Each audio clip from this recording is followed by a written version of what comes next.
Syrian state TV says the military has found a chemical laboratory which produces poisonous materials in the town of Jobar on the outskirts of Damascus. Sources claim the rebels were planning to stuff shells with the chemicals and use them to attack the capital.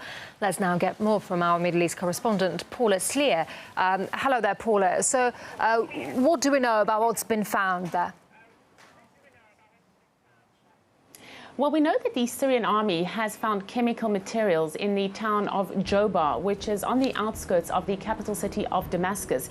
Initial reports say that the Syrian army seized a factory that was occupied by a group of foreign-backed militants, and that chemical materials were found inside that factory. Now, we do see canisters, we do see white packages that they have uncovered, and it does seem as if they were producing chemicals in this laboratory. There was also clearly written the word poison on the outsides of these packages. It says poisoned chemical substances made in Saudi Arabia. So we do see that a Saudi factory, if not factories, are also involved. We're also receiving reports that the rebels were planning to stop artillery shells with the chemical weapons that they were producing here and use them to attack Damascus. This comes on the same day as heavy clashes are being reported near the capital on Sunday. Let me remind you that on the 7th of July, armed rebels were found in possession of some 280 barrels of chemical substances. At the time, the Syrian ambassador to the United Nations said that the quantity found was enough to destroy a whole city, if not the entire country. And of course, we're seeing a lot of claims and counterclaims about exactly who is using these weapons. What can you say?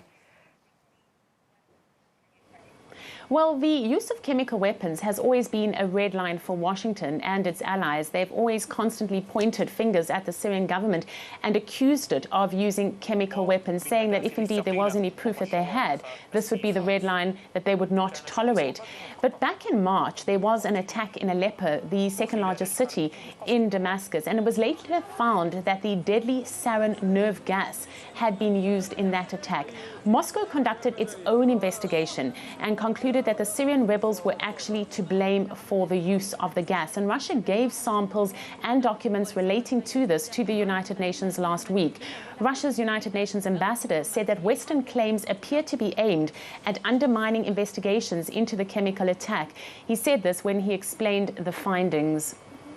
The results of the analysis clearly indicate that the ordnance used in Khan al-Assal was not industrially manufactured and was filled with sarin. The sarin technical specifications prove that it was not industrially manufactured either. The projectile involved is not a standard one for chemical use. Therefore, there is every reason to believe that it was the armed opposition fighters who used the chemical weapons in Khan al-Assal.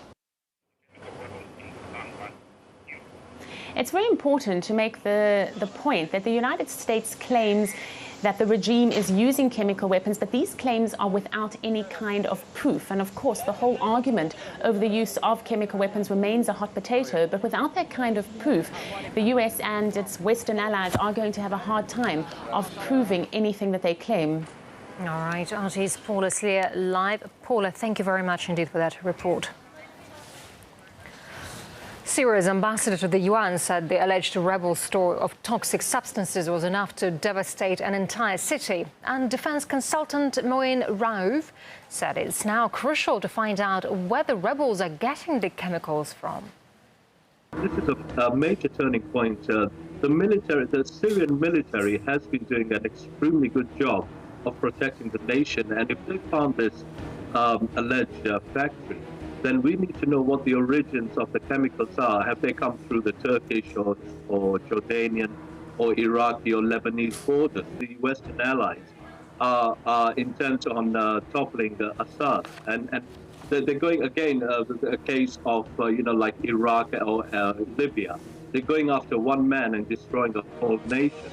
So I doubt there'll be a major reaction, and the Security Council have not reacted to this situation prior to this, when the factory was found in Iraq. So I'm sure we won't hear from them on this.